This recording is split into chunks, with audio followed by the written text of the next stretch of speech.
और आपका सिलेक्शन जो है वो एज ए पॉइंट्स मैन पे हुआ है, गेट मैन पे। जैसे ग्रुप डी में बहुत जी सर। तरह की नौकरियां मिलती हैं, जैसे पॉइंट्स मैन है, ट्रैक मैन है। हाँ, उसमें अप्रोक्स 17 कैटेगरी का उसमें जॉब है, अच्छा। ग्रुप डी में। ग्रुप डी में 17 कैटेगरी, तो ये कैटेगरी डिवाइड कैसे करा जाता है? वो फिजिकल के समय क्या कुछ ऐसा लगा कि यार मुसीबत है या हम कर सकते हैं ऐसा आराम से? मैंने जब तक वहां पे गया नहीं था, जब तक यूट्यूब में देख रहा था कि ऐसे क्या होता है नहीं होता है, तो उस समय तक मेरे को थोड़ा डिफिकल्ट लग रहा था, क्योंकि 4 मिनट 15 सेकंड में 1 किलोमीटर था वो रनिंग, और उसके बाद 35 kg था वेट, हाँ। 100 मीटर जाने को था, हम्म। शायद 2 मिनट था, ऐसे टाइम में कंफर्म अभी नहीं हूँ। तो अभी आपकी सैलरी कितनी बन रही, क्योंकि एक साल हो चुका है, एक एग्रीमेंट लग चुका होगा। सैलरी कितनी बन रही अभी आपकी? हाँ। ऐसा भी कहा जाता है कि ग्रुप डी में जब बच्चे ज्वाइन कर लेते हैं तो बहुत सारे बच्चे छोड़ के जी चले सर। जाते हैं, क्या ऐसा है? अब नया जो वैकेंसी आ रही है रेलवे में ग्रुप डी की, वो अक्टूबर या नवंबर में आ जाएगी। तो नए बच्चों को आप क्या सलाह देना चाहते हैं कि भाई वो कैसे पढ़े ग्रुप डी के लिए, किस तरीके से मेहनत करें?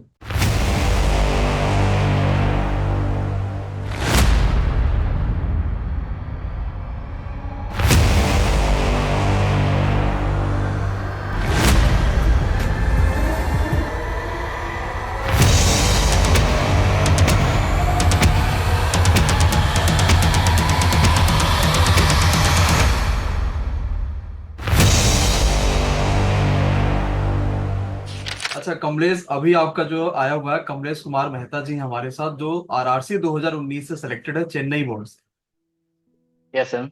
और आपका सिलेक्शन जो है वो एज ए पॉइंट्स मैन पे हुआ है, गेट मैन पे। गेटमैन सर, इंजीनियरिंग का वो होता है, पॉइंट्समैन ऑपरेटिंग का होता है, ये मेरा अच्छा। इंजीनियरिंग का है। अच्छा, चलिए, एक तो बहुत बहुत शुभकामनाएं पहले तो आपको।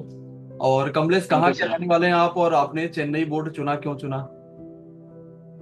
ऐसे मैं झारखंड से हूँ सर, पलामू अच्छा। डिस्ट्रिक्ट, बट ये फॉर्म 2019 में भरा गया था, उस समय मेरे को कोई आइडिया नहीं था क्या जोन होता है या हाँ कहाँ हाँ ड्यूटी होते हैं वो।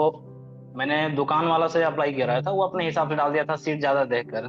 हाँ और हाँ। उस समय मेरा प्रिपरेशन भी नहीं था, उस समय मैं तो बिगनर था, स्टार्ट ही किया था। अच्छा, तो आप झारखंड के हैं और आपने बोर्ड जो है वो चेन्नई चुना, तब तो दूरी अच्छी खासी हो गई झारखंड से। तो आपकी ज्वाइनिंग कब हो गई, कितने समय हो गया आपको ज्वाइन करे हुए ग्रुप डी में? ज्वाइनिंग मेरा 18 जुलाई 2023 में हुआ है सर। लगभग एक साल, आपसे एक साल के आसपास हो चुका है, एक साल से ऊपर हो चुका है। हाँ सर, 1 साल हो गए, 1 साल से प्लस हो गए।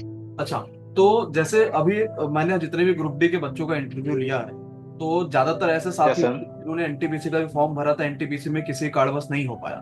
ग्रुप डी भी भरा था, ग्रुप डी यस में सर। नहीं कर पाए, तो आपने क्या एनटीपीसी भरा था या कोई अन्य परीक्षाओं की तैयारी करने के लिए फॉर्म भरा था आपने? यस सर, एनटीपीसी मैं दिया था, उसमें पीटी में सारा वो हुआ था, सीबीडी 2 भी हुआ था, उस समय केवल मैं 12 पे एलिजिबल था, ग्रेजुएट नहीं था मैं। अच्छा, यानी तो 12th। लेवल 2 और, हाँ, लेवल 2 और 3 के लिए हम एलिजिबल थे, तो उसमें लेवल 2 का भी सीबीडी 2 दिए, जिसमें मेरा 74.33 मार्क्स था, और कट ऑफ शायद 75 गया था, उसमें कोई प्रॉब्लम नहीं था, लेकिन फाइनली मेरा टाइपिंग डिस्qualify हुआ था। अच्छा, टाइपिंग वाली पोस्ट आपने यानी जो चुना था उस समय वो डिस्qualify हो गया था। हाँ, वो डिस्qualify हो गया, और जो लेवल 3 की बात रही, तो उसमें यहाँ का मतलब कट ऑफ जो वो भी चेन्नई से मैंने डाला था, एनटीपीसी जो था। अच्छा। तो हाँ, ओबीसी का 89 गया था, मैं ओबीसी से ही हूँ, तो 89 गया था, और यहाँ पे मेरा मार्क्स था 81, जिससे कि नहीं हो पाया था। अच्छा, फिर ग्रुप डी का उस समय बाद उसके बाद पेपर हो गया, तो ग्रुप डी में आपके कितने नंबर आए थे? जो 100 क्वेश्चन का पेपर था, पहला 100 नंबर का होता है, आपके कितने नंबर थे उसमें? उसमें 100 में मैंने अटेम्प्ट किया था 92, जिसमें मेरा 10 निगेटिव था। तो जो रॉ मार्क्स था 79 अप्रोक्स थे, फिर इसके बाद नॉर्मलाइजेशन के बाद 83.79 था। अच्छा, चेन्नई से लगभग 83 84 नंबर के आसपास आपके थे और आपने चेन्नई से क्वालिफाई कर लिया। हाँ हाँ, यहाँ मैं ओबीसी से था, और यहाँ पे कट ऑफ अप्रोक्स ओबीसी का गया था 63, अप्रोक्स 63 64 होगा। ठीक है, तो उसके बाद फिर फिजिकल हो जाता है इसमें, आपके आर आर रेलवे में, है ना? हाँ हाँ, फिजिकल हुआ, इसके बाद मेडिकल, इसके बाद डीबी हुआ फाइनली, और इसके बाद ज्वाइनिंग होती। ठीक है, तो अब सारी चीजें आराम से धीरे धीरे कमरे शुरू करते चलते हैं। सबसे पहले तो तैयारी से शुरू हाँ, कोई करेंगे, बात नहीं। प्लानिंग से लेकर हर चीज से करेंगे। तो तैयारी का अगर हम यस बात सर। करें तो तैयारी के में आपको एमडी क्लासेस से मुलाकात आपकी कब हुई, या एमडी क्लासेस से आपने कैसी सहायता हासिल करी? वैसे सर, पहले मैंने ऑफलाइन ही अपने सिटी से कोचिंग करता था, इसके अच्छा बाद अच्छा। एनटीपीसी का पीटी मैंने देने गया था रांची में। हाँ। तो मैंने पीटी का एग्जाम देकर आया था, और एग्जाम देने के बाद मेरा वो मतलब कॉपी पेपर काफी उतना अच्छा नहीं गया था। अच्छा। तो मैंने सॉल्यूशन देख रहा था आपका, तो मैं देख रहा था यूट्यूब में सर्च किया तो आपका ही आ गया। उसमें आप लाइव करा ही रहे थे, उसका अच्छा। सॉल्यूशन करा रहे थे जो एग्जाम में पेपर आए थे। हाँ हाँ हाँ। तो उसमें जो मेरा क्वेश्चन नहीं बना था मैथ का, जो वेन डायग्राम का जो होता है ना परसेंटेज वाला क्वेश्चन, जैसे इतना कॉफी पीते हैं इतना चाय पीते हैं, वैसे वो थोड़ा डिफिकल्ट लेवल का था, वैसे नॉर्मल मेरे से बन जाता था उस टाइम। हाँ। तो वही मेरे से नहीं बना था, और देखे कि आप उसमें वही सॉल्व करा रहे थे, तो देखे फिर आप जो सॉल्व करा रहे थे तो काफी मेरा तुरंत समझ में भी आ गया और पसंद भी आया आपका तरीका भी। और वो इजी तरीका उसी भी समय होता है से उसमें हम आपको। फॉलो करने लगे आपको। हाँ। और वो इजी तरीका भी होता है, जैसे वो आपको वेन डायग्राम की आवश्यकता भी हाँ नहीं पड़ेगी, वो नॉर्मल परसेंटेज से आप कर सकते हैं। हाँ, फिर परसेंटेज, हाँ वही उसी समय से मैंने देखा आपका पहला वीडियो, उसी समय से हाँ। मैं आपको फॉलो कर रहा हूँ। चलिए। तो उसके बाद फिर जो CBT 2 के लिए आप जुड़े होंगे, CBT 2 के लिए भी आपने पढ़ाई करी, टेस्ट सीरीज हाँ, तो सारी चीजें। वो मेरा सीबीटी जिसे 1 था ना, उसका रिजल्ट एक बार आया था एनटीपीसी का, तो उसमें कुछ प्रॉब्लम हो गई थी रिजल्ट में, जिसके बाद काफी सुधार के दोबारा आया, तो दोबारा वाला मेरा नाम हुआ। तो फिर एनटीपीसी सीबीटी 2 का मैं तैयारी करने लगा, तो मेरे अंदर एक कॉन्फिडेंस आ गया था कि हाँ सीबीटी 1 हो गया तो 2 जो भी भी हो। अपना टोटल लगाते हैं एफर्ट जितना भी हो सकता है। तो मैं पढ़ाई कर रहा था काफी अच्छे से, तो उसमें मैंने जो पहले से बेसिक सारा कुछ पढ़ा ही रखा था, और कुछ कुछ जो जो कभी कभी मेरे को ये नहीं होता था, जैसे जो चैप्टर मैथ का नहीं बना, हाँ। जैसे टेस्ट मैंने दिया उसमें कोई मैथ का जो चैप्टर नहीं बन रहा था, तो उसमें आपका मैं यूट्यूब में सर्च करता था, उसी समय से आपको देखने लगा कि ये चैप्टर को मैं ऐसा लिखता था कि जैसे एलसीएम ऐसे बाय सत्यम सर या एमडी क्लासेस वैसे कुछ आ जाता था। मैं हम तो बच्चों उसी से समय से पूछते उसके बाद काफी आपका टेस्ट भी लिया था एक दो बार मैंने मेंस के हैं, लिए। टेस्ट आपने लिया होगा, उड़ान लिया होगा ग्रुप डी के लिए, रैंक कर सकते। हाँ जी हाँ। जी जी, रैंकर्स, हाँ सही बोले। और रैंकर्स के उसमें लिए बड़ी चीज ये है ज्यादातर ना बच्चे कि जो होते हैं। एनटीपीसी का मेरा जो एग्जाम हुआ था मेंस का, वो सीबीटी 2 का हाँ। मेरा लास्ट में हुआ था। पहले लेवल 5 6 ये सब का हो रहा था, तो मैथ का हाँ। पेपर काफी कैलकुलेटिव आ रहे थे और पॉइंट वाले आ रहे थे, और उसमें सीआईएसआई से मतलब सीआई से ज्यादा आ रहा था। तो हम्म। उसका आप मेमोरी बेस्ड पे क्वेश्चन का शाम को सॉल्यूशन कराने लगे थे उसी समय से, हाँ कि हाँ। मतलब ऐसा आ रहा है पैटर्न थोड़ा चेंज है इसी हिसाब से अब आएगा। तो उसको मैंने काफी आपका किया, और फिर एग्जाम दिया था काफी मतलब सेम पैटर्न टाइप का, और उससे काफी हेल्प हुआ मैंने मेरे को। अच्छा, और फिर उसके बाद जो मान लीजिए NTPC का रिजल्ट आया, जो आपको लगा भाई नहीं हो पाया, तो आप फिर ग्रुप डी पे पूरी तरीके से आ गए होंगे। हाँ, तो ग्रुप डी। मेरे को ये सबसे मेन फोकस है ना कि पहले कोई भी एक गवर्नमेंट जॉब मेरे को चाहिए, क्योंकि मेरा जो ना फाइनेंशियल बैकग्राउंड उतना काफी अच्छी नहीं थी। हम्म। तो मैं इधर काफी एफर्ट लगाया, फिर इधर इधर मैं हुआ। अच्छा। अभी थोड़ा सा बात करते हैं, जैसे आपने फाइनेंशियल बैकग्राउंड की बात करी, तो आप झारखंड के रहने वाले हैं, कितने भाई बहन हैं आप लोग, जी, या पापा मम्मी लोग क्या करते हैं? मैं भाई अकेला हूँ, मैं सिंगल हूँ, और मेरी बहन 4 हैं, और पापा मेरे किसान हैं, और मम्मी भी किसान मतलब साथ में ही काम करती हैं, और हाउस वाइफ है। अच्छा। तो घर के मतलब परिस्थितियों को देखते हुए आपको ये जरूरी था कि भाई एक नौकरी लग जाती, हाँ सब कुछ सुधर जाता। हाँ, यही बात है, और यही बात भी है ना जो प्रॉब्लम है मेरे घर का, जो कि मेरे को कभी डिस्ट्रैक्ट नहीं होने दिया अपने मतलब पथ से, मैं कभी भटका नहीं, क्योंकि मेरे नीचे से इतना प्रेशर था ना कि मैं यदि नहीं कर पाऊंगा तो मेरे से जो चीजें मेरे पापा मम्मी करते हैं वो मेरे से होता भी नहीं, मैं काफी रोड पे आ जाता। बिल्कुल सही बात है, क्योंकि हम तो कहते हाँ रहते हैं बड़े आराम से कि पापा हमारे किसान है, मम्मी किसान है, लेकिन हमें पता है कि हाँ अगर आ जाएंगे ना करने को, तो हम किसानी नहीं कर सकते। इतनी मेहनत है उसमें। हाँ, बिल्कुल नहीं, हमसे नहीं हो पाता ना, क्योंकि कभी कभी मैं घर पे जाता था तो मेरे को करना पड़ता था ना ट्रायल, देखते थे तो इतना काफी मुश्किल होती थी। बहुत मुश्किल है, और बहुत ज्यादा मुश्किल है, हाँ, मतलब वही जो बात है ना जो कि मेरे को कभी मैंने अपने फोकस से भटकने नहीं दिया, मेरे दिमाग में एक ही सेट था कि किसी भी गवर्नमेंट जॉब एक चाहिए जिसमें कि मैं स्टेबल रहूं। बिल्कुल। अच्छा, ग्रुप डी की फिर आपने तैयारी करी, उड़ान बैच जरूर लिया होगा, क्योंकि वहां से रैंकर से आपने यस मौके। सर। उसके बाद आपने तैयारी अपना शुरू कर दिया, ग्रुप डी का पेपर बढ़िया हुआ, आपने क्वालिफाई कर लिया। अब बच्चा बहुत ज्यादा यस सर। पूछता है ग्रुप डी का जो फिजिकल होता है, जिसमें आपको बोरी बालू यस, वो उठा के जाना पड़ता है, वो फिजिकल के समय क्या कुछ ऐसा लगा कि यार मुसीबत है, या हम कर सकते हैं ऐसा आराम से? मैंने जब तक वहां पे गया नहीं था, जब तक यूट्यूब में देख रहा था कि ऐसे क्या होता है नहीं होता है, तो उस समय तक मेरे को थोड़ा डिफिकल्ट लग रहा था, क्योंकि 4 मिनट 15 सेकंड में 1 किलोमीटर था वो रनिंग, और उसके बाद 35 kg था वेट, हाँ 100 मीटर जाने को था, शायद 2 मिनट था, ऐसे टाइम में कंफर्म अभी नहीं है। हाँ। तो वो था, तो मेरे को पहले से लग रहा था डिफिकल्ट है, लेकिन उस समय मैंने कर लिया देखते हुए, उतना ज्यादा कुछ डिफिकल्ट नहीं लगा। यदि आपके अंदर एक जुनून है ना तो आप कर सकते हैं। उस समय मेरे को रनिंग से 4-5 दिन पहले मेरा पैर में थोड़ा वो ना मसल फ्रैक्चर, मतलब वो, मतलब साइड से अपने क्या जगह हो से गया? अलग हो गया था, मैं दौड़ नहीं पा रहा था। हाँ हाँ हाँ। मैं अच्छे से बैठ भी नहीं पा रहा था, लेकिन उस समय मैं ग्राउंड में मतलब जाने से पहले ही मतलब वो अपने आप को अति कर लिया था कि यदि चेन्नई में मैं आया हूँ तो फिजिकल निकाल के मेरे को जाना है, चाहे बिल्कुल। किसी भी हालत, चाहे रिटर्न मेरे को एम्बुलेंस में क्यों ना जाना पड़े घर पे, हाँ।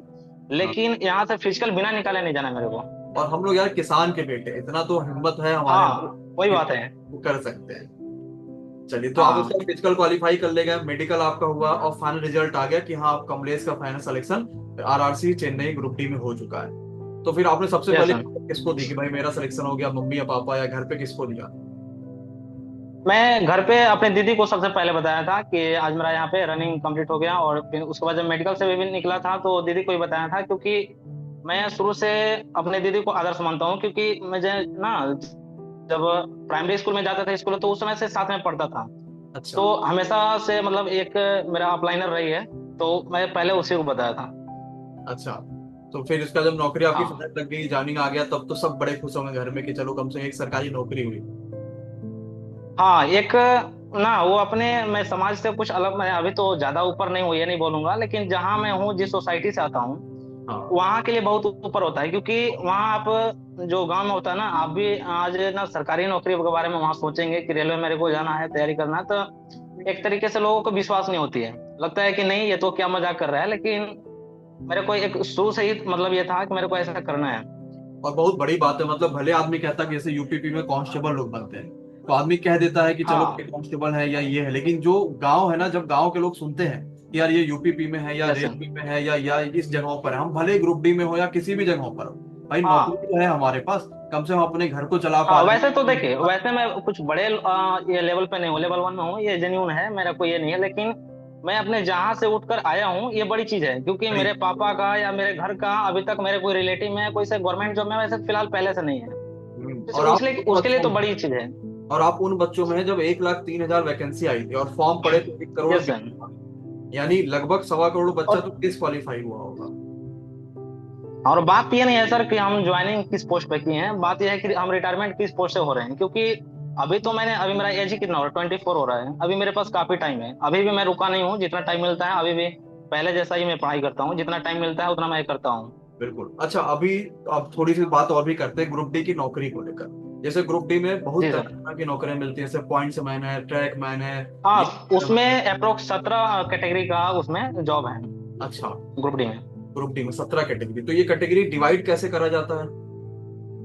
वो अपना अपना सबका डिपार्टमेंट होता है, जैसे कि हम लोग का ये सिविल इंजीनियरिंग है, तो इसमें ट्रैक से रिलेटेड ट्रैक मेंटेनेंस होता है, जैसे हम ट्रैक मेंटेनर, तो उसमें, और इसी के अंतर्गत गेटमैन भी होता है हम लोग का जो डिपार्टमेंट होता है, तो अभी हम परमानेंट गेटमैन नहीं बने हैं, फिर भी गेट में भी ड्यूटी होता है, कभी कभी जहाँ जरूरत पड़ता है तो मैं मेंटेनेंस के लिए भी जाता हूँ। अच्छा। तो इसमें अपना अपना डिपार्टमेंट का जॉब है, जैसे कि पॉइंट्समैन का भी होता है, वो ऑपरेटिंग के अंतर्गत आता है, किसी किसी का सेड में होता है, मैकेनिकल में होता है, टीआरटी का होता है, सबका अलग अलग डिपार्टमेंट है अपना अपना। अच्छा, तो अभी आपकी सैलरी कितनी बन रही, क्योंकि 1 साल हो चुका है, एक एग्रीमेंट लग चुका होगा, सैलरी कितनी बन रही अभी आपकी? हाँ, और फिर सैलरी आपको ऐसे ग्रोस से टोटल अभी 36-7 बन जाता है, ग्रोस में बता रहा हूँ, पीएफ काट के वही 33 आप मान सकते हैं, 33-34। 30,000 से लेकर 35,000 के बीच में सैलरी मिल जाती है?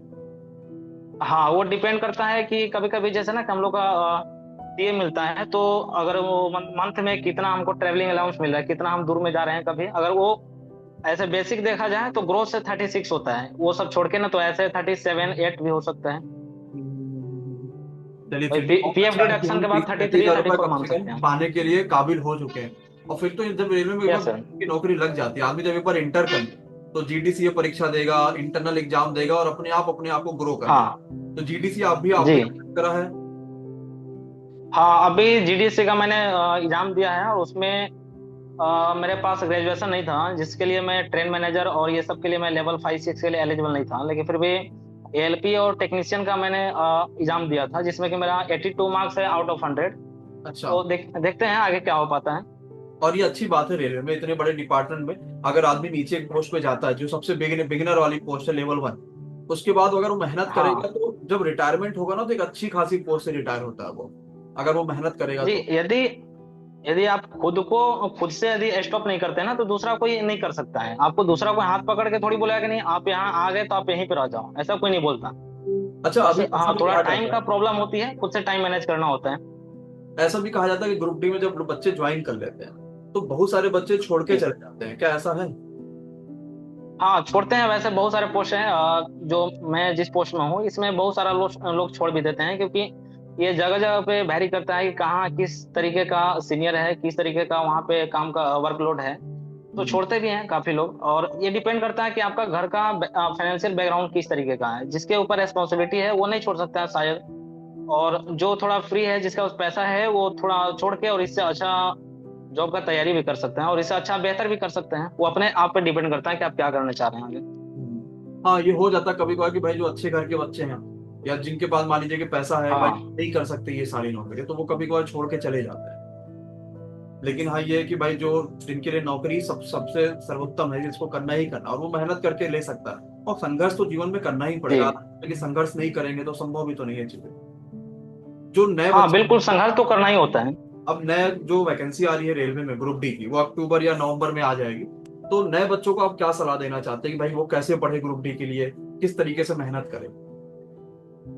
देखिए, यदि कोई बिगनर आदमी, जो फ्रेशर है, यदि पहले पहले बार एग्जाम का तैयारी कर रहे हैं, तो उसके लिए है कि पहले किसी भी जगह से, किसी भी इंस्टीट्यूट से फाउंडेशन का पहले कोर्स ले ले। यदि ऑफलाइन में जाना हो या ऑफलाइन में जा सकता है, या ऑनलाइन में परचेज कर सकता है।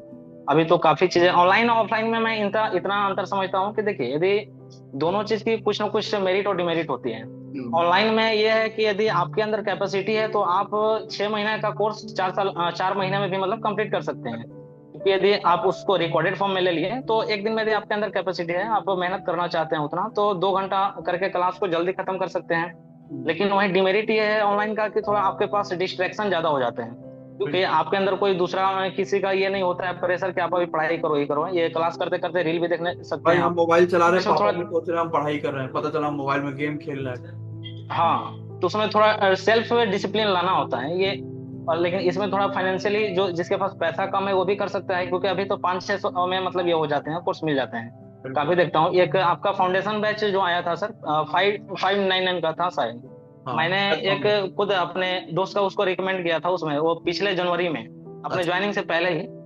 हाँ, और इसलिए कि आपका ना वो थोड़ा प्राइस भी उस लेवल का होता है, जो कि एफर्ट कोई भी 500-700 एफर्ट कर सकते हैं। तो वही है कि यदि आप स्टार्ट करना चाहें तो पहले किसी भी इंस्टीट्यूट से, किसी भी टीचर से आप फाउंडेशन का कोर्स ले सकते हैं, 0 to हाई लेवल। हाँ। उसको पहले आप कंप्लीट कर लें पूरा। कंप्लीट करने के बाद हर एक टीचर का अपना असाइनमेंट होता है। आप असाइनमेंट को पहले पूरा रिवाइज करें 2-3-4 बार। हम्म। असाइनमेंट क्लियर करने के बाद आप जिस भी एग्जाम का प्रिपरेशन करना चाहते हैं, जैसे रेलवे हो गया या एसएससी हो गया, तो उसका प्रीवियस ईयर पूरा आप सोल्व करें। जैसे आप मैथ का ही सोल्व कर रहे हैं, तो मैथ आज आज तक जितना रेलवे में पूछा गया है, तो उसका पूरा मतलब मैथ का सोल्व कर सकते हैं। इसके बाद आप टेस्ट लगाना स्टार्ट कर सकते हैं, जैसे कि टोटल यदि हर एक सब्जेक्ट का आप ऐसे कर लिए, टेस्ट तो बहुत जरूरी है। तो सर किस रेलवे चैप्टर में या में, किस सब्जेक्ट में मेरे हाँ, को प्रॉब्लम है। Group D yes sir. में ग्रुप डी में साइंस एक महत्वपूर्ण भूमिका निभाता है। और अभी तो हम लोग के पास साइंस के दो फैकल्टी हैं, और दोनों जबरदस्त फैकल्टी, एक तो अभिषेक सर, एक रहमान हाँ सर। सर। साइंस को कैसे मजबूत करा आपने, कितना पढ़ा साइंस में, न्यूमेरिकल भी आता है ग्रुप डी में? हाँ, अभिषेक सर उस समय पढ़ाते थे जब हम पढ़ते थे आपके यहाँ। हाँ, अभी तो रहमान यस सर। सर, अभिषेक सर फिजिक्स केमिस्ट्री को न्यूमेरिकल बहुत बेहतर तरीके से पढ़ाते हैं, और रहमान अभिषेक सर को मैं जानता हूँ बहुत पहले से, क्योंकि वहां पे जैसे कि उस समय ना वो मैराथन भी बहुत बार ले चुके थे। हाँ बिल्कुल। डेली मतलब उससे एग्जाम के टाइम में तो उससे मैंने ज्यादा पढ़ने लगा था। 10 घंटा, 11 घंटा भी, 12 घंटा भी हो जाते थे, लेकिन एवरेज हम मान के चले तो 10 घंटा होता ही था। और मानो कभी लगा ऐसा है कि नहीं, जैसे सीबी एनटीपीसी नहीं हो पाया, तो मोटिवेट खुद को कैसे करा कि यार कुछ कोई बात नहीं, एनटीपीसी नहीं हो पाया तो अब ग्रुप डी करेंगे, क्योंकि ज्यादातर लोग नहीं कर पाते। उनका एक एग्जाम नहीं होता तो जी दूसरा भी खराब हो जाता उनका। कैसे मोटिवेट करा आपने खुद को? हाँ, उस समय होता क्या ना कि आदमी बहुत ज्यादा उससे उसका लगा हो जाता है। उसको लगता है कि नहीं, इसमें काफी मैं मेहनत किया हूँ, ये अच्छा हो जाएगा, निकल जाएगा तो मैं मेरे लिए बहुत अच्छा होगा। तो यदि रिजल्ट उसके मतलब उम्मीद का काफी यदि विपरीत आता है तो थोड़ा प्रॉब्लम होती है। हम्म। लेकिन फिर से रीस्टार्ट करना होता है। उस समय मैंने फिर से स्टार्ट किया कि नहीं, जो भी हुआ उसके लिए अब अलग बात है, उससे कुछ मेरे को प्रॉफिट नहीं हो सकता है उसके वेट करने से। तो आगे मैंने ग्रुप डी का स्टार्ट कर दिया, क्योंकि एक ही ऑप्शन था मेरे पास, बिल्कुल। और इसमें काफी अच्छा मतलब बेहतर रिजल्ट भी आया मेरा। अच्छा, इस पूरे जर्नी में आपके शुरुआत से लेके सिलेक्शन तक में, अगर मैं हम ये बोले कि एमडी क्लासेस की यस सर। भूमिका, अगर आप एक शब्द में बताना चाहेंगे किस तरीके से रहा, तो आपको कैसा लगा एमडी क्लासेस? बहुत अच्छा सर।